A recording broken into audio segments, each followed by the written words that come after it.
Me revoilà. Je sais que vous attendiez cette vidéo avec impatience. Tout le monde s'en fout. Ok, mais pas... Il va pleurer à cause de toi. C'est vrai, on s'en fout, non? Oui, mais faut pas le dire. Bon, ok, vous la fermez tous les deux. Fasciste. Quoi? Enfin, bref. Donc, cette fois, nous allons parler non pas d'un auteur, mais d'un manga. Un manga qui m'a touché par ses personnages, certains des thèmes abordés, son contexte historique, et les réflexions que j'ai pu avoir pendant la lecture. Et pour bien commencer, on va se faire une tentative de résumé de l'histoire. C'est la première fois que je fais un long résumé, donc ce sera potentiellement... Dégueulasse? Ouais, voilà, dégueulasse. Mais je vais faire de mon mieux. Aussi, je vais essayer de rester dans les grandes lignes et de passer les événements mineurs pour que les personnes qui souhaitent lire le manga aient un minimum de choses à découvrir par elles-mêmes. Même si ça risque d'être difficile, surtout pour la partie explicative. Mais bon, cela étant dit... Here we go!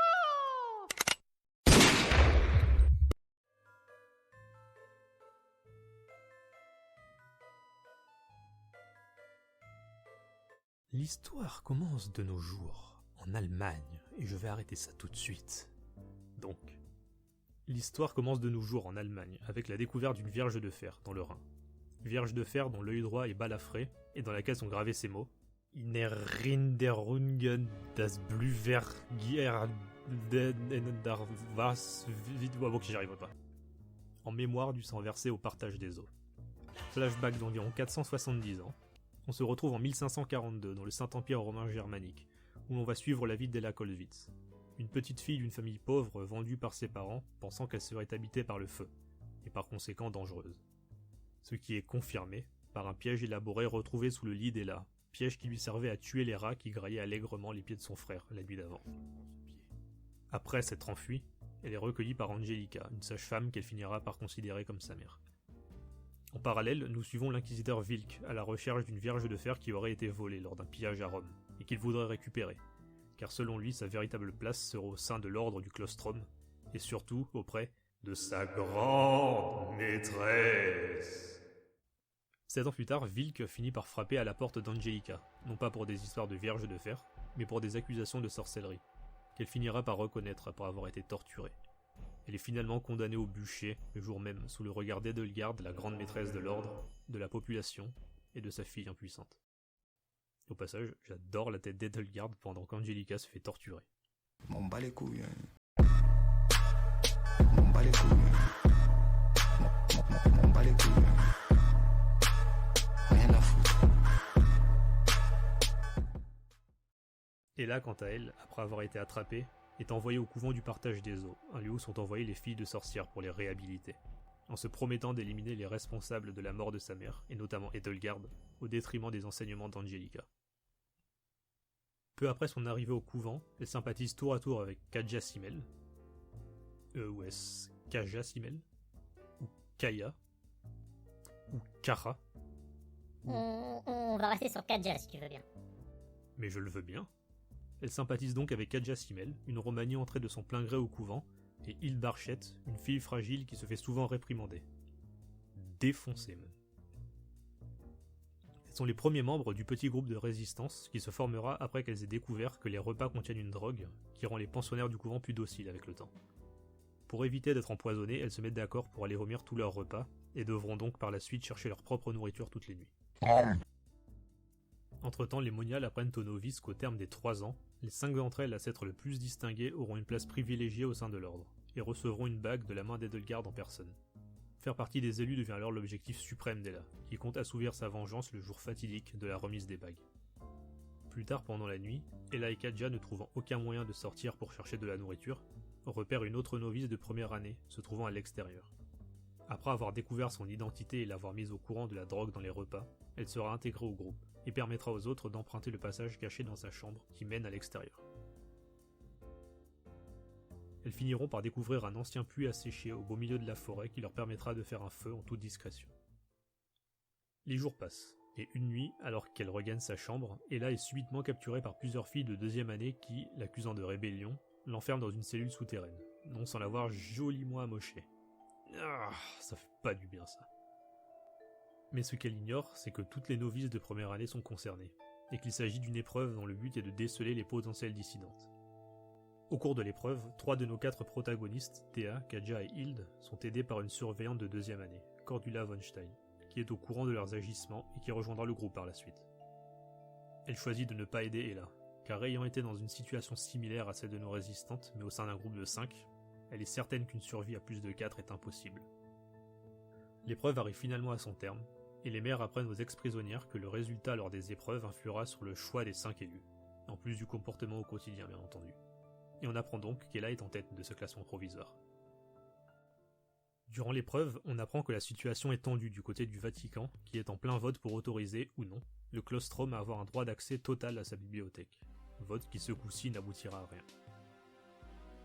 Mais c'est alors que l'on apprend au cardinal Giustino, l'un des principaux opposants à l'ordre, que son fils est gravement blessé, et le médecin en charge ne semble rien pouvoir faire.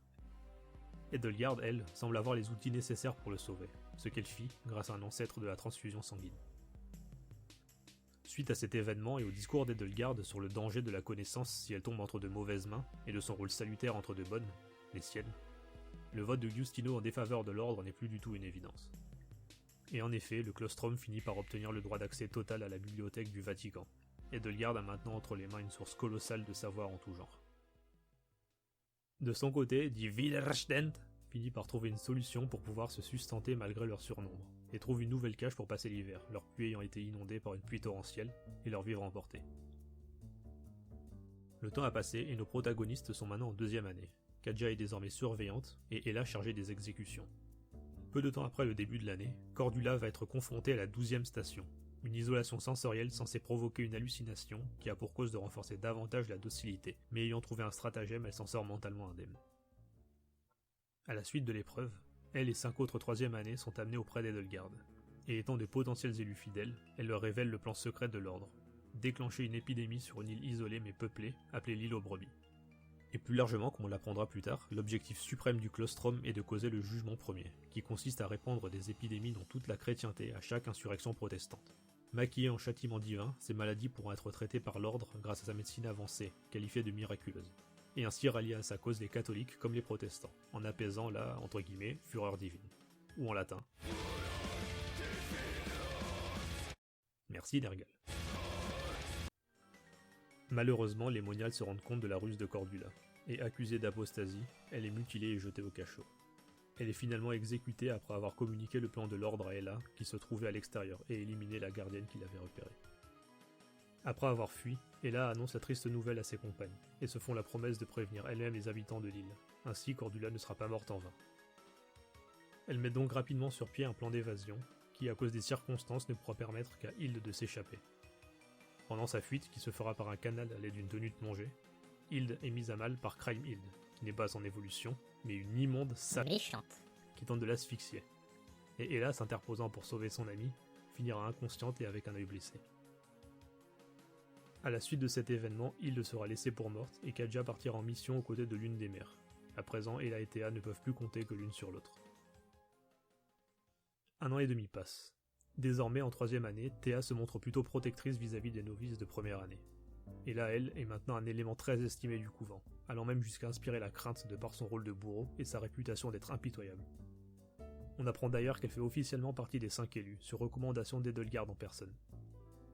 Du côté du Vatican, malgré la fidélité apparente du Claustrum, certains continuent d'être hostiles, ou tout du moins méfiants, envers leurs agissements, dont entre autres le cardinal Giustino. Si méfiants que ces personnes s'apprêtent à recevoir une délégation protestante au sein même du Vatican, pour obtenir des renseignements d'un informateur. Informateur qui n'est d'autre que Hilde, qui entre-temps est devenu ultra badass, et qui après sa fuite du couvent est entré en contact avec M. Bergman, un haut fonctionnaire protestant très influent, ce qui a permis de faire évacuer les habitants de l'île aux brebis, mais aussi et surtout de dévoiler aux membres du Vatican présent le plan suprême de l'ordre, le jugement premier. Plan qui finit par parvenir aux oreilles du pape. Peu de temps après, la délégation protestante ainsi qu'un détachement du Vatican accompagné de Hilde et Bergman se rend aux portes du partage des eaux pour tenter de s'entretenir avec Edelgard à propos du jugement premier, en vain. En revanche, le lendemain, le jour tant attendu par Ella depuis ces 3 années, la cérémonie des élus a enfin lieu au sein de la chapelle du couvent. Et c'est après avoir prononcé ses vœux, au moment de récupérer la bague, qu'elle donne le coup décisif. Les coups décisifs. Putain de... Après cela, Théa et Hilde font éruption dans le couvent, afin de sauver In Extremis Ella sur le point d'être exécutée. Elles sont suivies de la coalition menée par Giustino qui prend possession des lieux.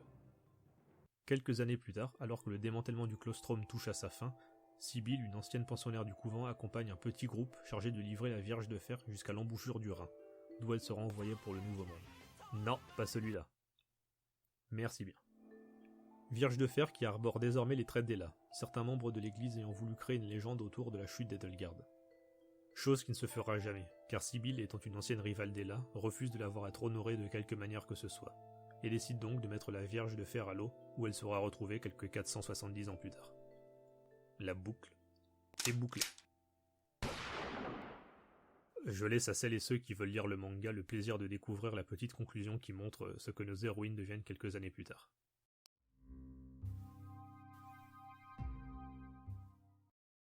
Alors, une des premières choses m'ayant marqué dans ce manga, ce sont les personnages, et plus particulièrement Ella, qui possède plusieurs traits de caractère qui m'intéressent. Tout d'abord, ces putains de yeux immenses. Waouh! Je sais bien que c'est un manga, mais waouh! Bon ok, ça c'est moi qui l'ai fait. Ce qui m'intéresse pour de vrai, c'est d'abord sa rage inextinguible qui la traverse pendant tout le récit, provoquée par le désir ardent de vengeance qu'elle veut d'abord satisfaire purement et simplement, sans aucune arrière-pensée, mais qui se mue finalement presque en devoir, le devoir de mettre fin aux horreurs que subissent les filles au partage des eaux. Cette rage brûlante est aussi la source d'une détermination sans faille. Évidemment, c'est un trait commun à de nombreux personnages de manga, mais le contexte plutôt réaliste de l'histoire fait qu'à plusieurs moments j'ai pu me demander « est-ce que j'aurais tenu le coup ?» Car comme je viens de le dire, la détermination d'Ella est sans faille. Parce qu'entre les brimades de qualité supérieure, la faim due au fait de régurgiter les repas, et du peu de nourriture trouvée à la place, voir les autres se faire torturer ou tuer sans pouvoir agir, et j'en passe et des meilleurs, autant dire que la plupart d'entre nous finiraient vite en PLS mental. Même le fait de devoir prendre la vie d'innocente pour le compte du claustrum ne la fera pas flancher, malgré le dégoût et la peur que cela lui inspire.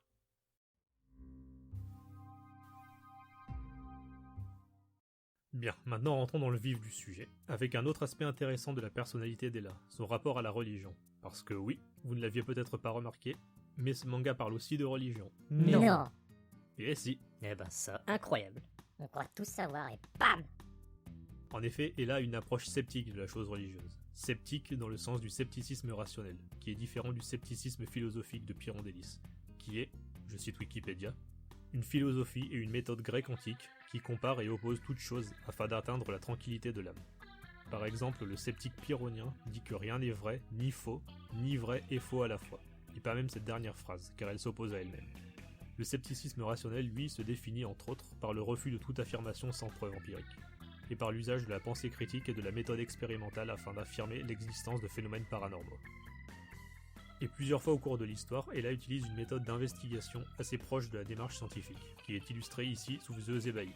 Yes, incroyable. Donc, on va aller voir ça de plus près avec un exemple tiré du manga. Bon, de toute façon, je peux pas prendre d'exemple ailleurs que dans le manga, sinon... C'est débile! Ouais. Allez, c'est Tipar Edouard. C'est vraiment trop bien ce truc. Edouard. Arrête tes conneries. Pardon. Edouard. Je le hais.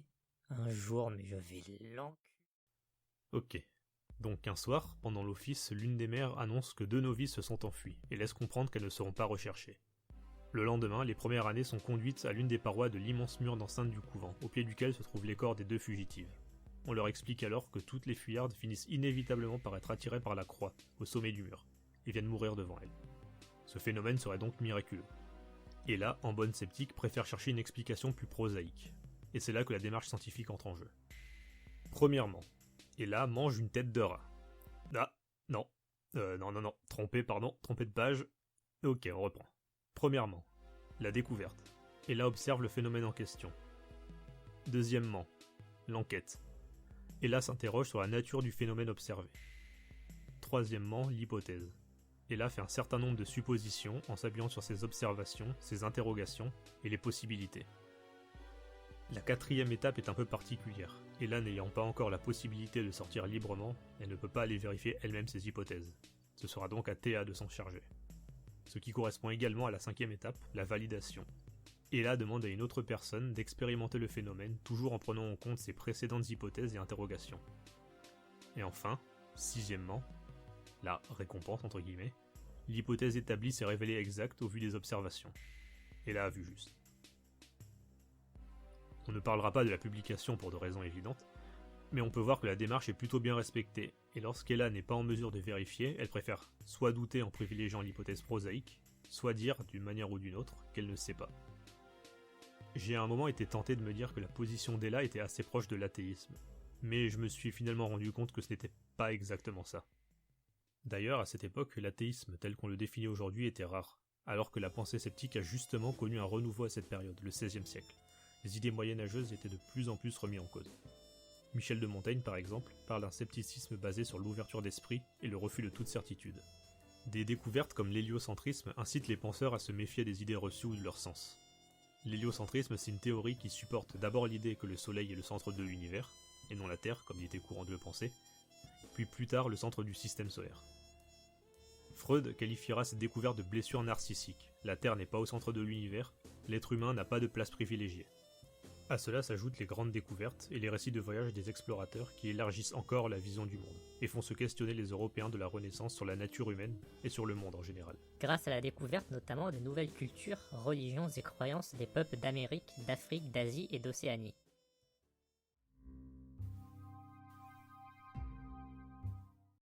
Cette manière de voir le monde découle entre autres de l'humanisme, un mouvement de pensée que je vais avoir du mal à définir, car il est très vaste et concerne de nombreux domaines. Je vais donc n'aborder que certains points en rapport avec le manga, et si le sujet vous intéresse, il y a des liens dans la description. Le premier point concerne l'esprit critique et l'éducation.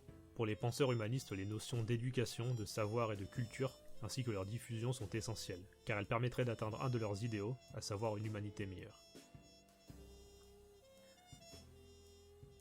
Au passage, le système éducatif de l'époque a été remis en cause par les humanistes, notamment Erasme, qui s'est opposé à la scolastique, et également certaines pratiques critiquables, comme le fait de taper les gosses.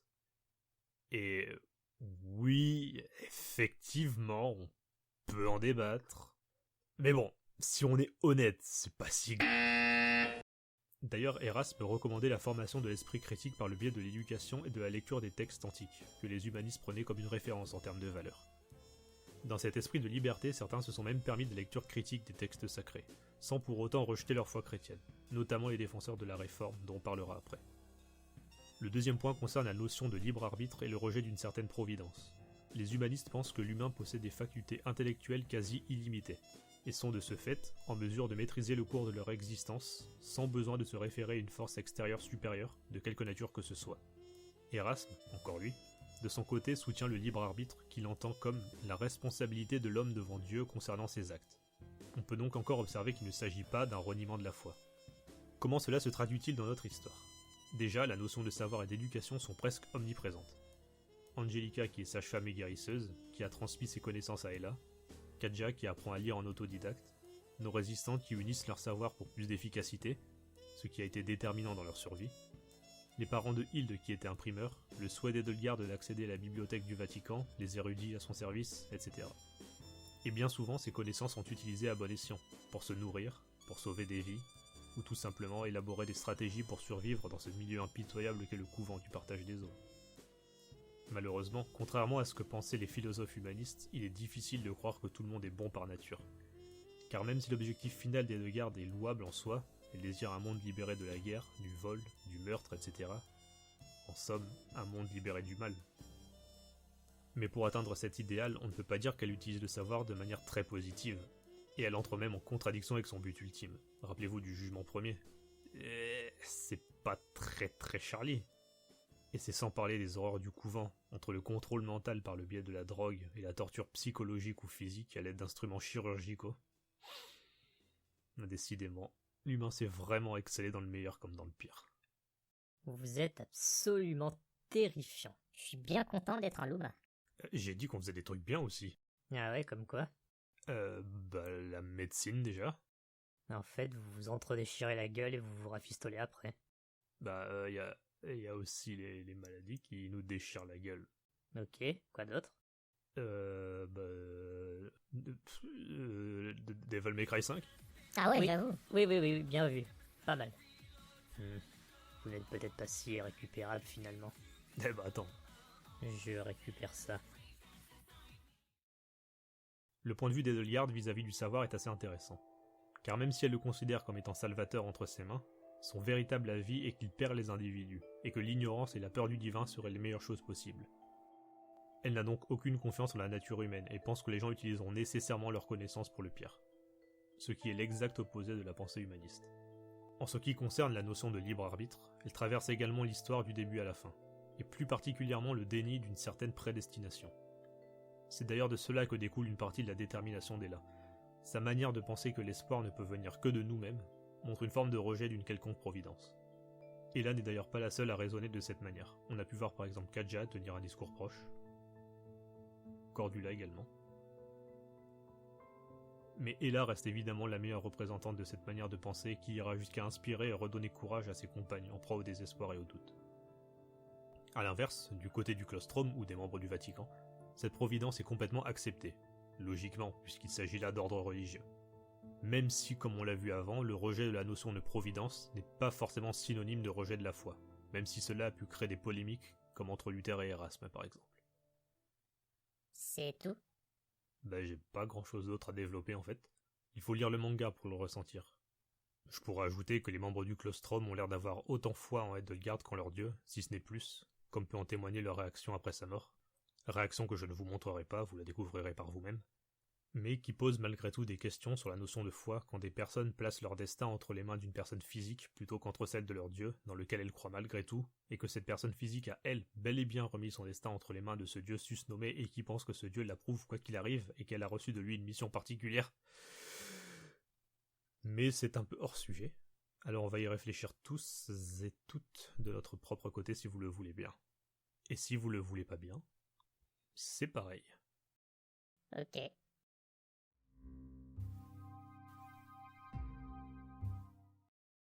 Autre point intéressant du manga, son contexte historique, sur lequel je ne vais pas m'attarder très longtemps, mais qui mérite tout de même le coup d'œil, car il est lié à la pensée humaniste que l'on vient d'évoquer. Tout est lié, waouh!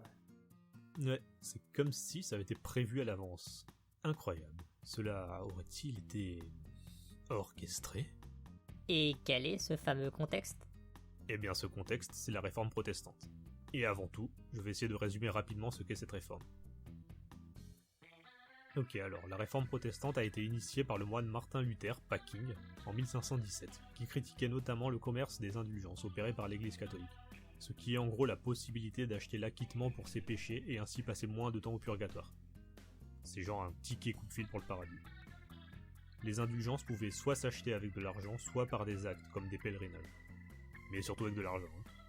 Et au fil du temps, je vous laisse imaginer, Ça peut faire Bézef les bénéfices, je pense. il tentera donc de parlementer avec l'Église pour un retour aux bases du christianisme, qui prend la Bible comme référence. Et du coup, il s'est fait excommunier. Et mettre au banc par l'empereur Charles Quint. En exil, il commença la traduction de sa Bible en allemand qu'il terminera en 1534, et qui se diffuse avec facilité grâce à l'imprimerie. La scission entre catholiques et protestants est maintenant claire et mèneront à de violents affrontements. Voilà la réforme dans les très grandes lignes. Encore une fois, il y a des liens dans la description si vous voulez plus de précision. Pour ce qui est du lien avec le courant humaniste, eh bien Luther s'en est inspiré pour bien des points. Tout d'abord, la critique de l'Église et le désir de la changer dans le domaine moral. Les humanistes souhaitaient également plus de liberté individuelle et pensent que chacun peut comprendre les textes bibliques soi-même, et rejettent donc l'autorité du pape, ce qui est un point important du protestantisme et une de ses grandes différences avec le catholicisme. D'autant plus que les études des Écritures ont relevé des différences entre ce que dit la Bible et ce qu'enseigne l'Église. Également, Luther a été inspiré par les préoccupations pédagogiques des humanistes. On a donc pu voir se développer l'apprentissage du grec, de l'hébreu et des sciences dans différentes universités en Allemagne.